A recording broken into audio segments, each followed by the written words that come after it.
Story time. There was once a young man named Ibrahim Conte, a 29-year-old artist from Kenema. He had magic in his hands.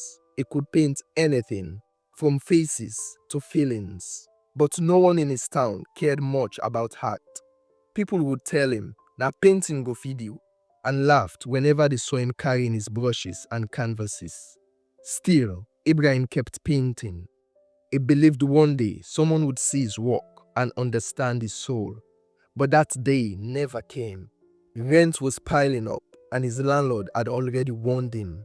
So one evening, as he sat under a dim light, staring at his unfinished painting, a portrait of a mother carrying a child, he made a decision that would change everything.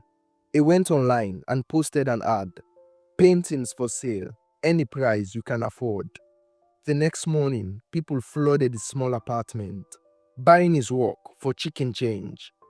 Paintings that took him weeks to finish was sold for 50 leones, 100 leones, 200 leones. Within hours, his walls were empty. Ibrahim stood there, looking at the bare space, his heart breaking after looking at every empty spot. But at least now, he could pay his rent. Days later, as he walked down a dusty road to the market, he noticed a billboard with a familiar painting on it. His painting. It was being used by a new art gallery in Freetown.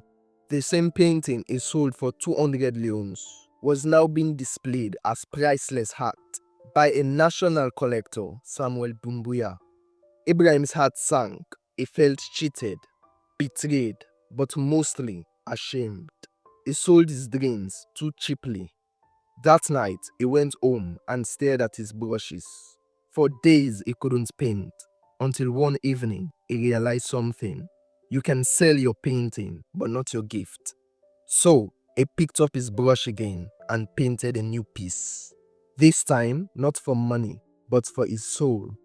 Months later, a tourist visiting Kenema saw his new work, bought 3 of his paintings, and invited him to an art exhibition in Ghana.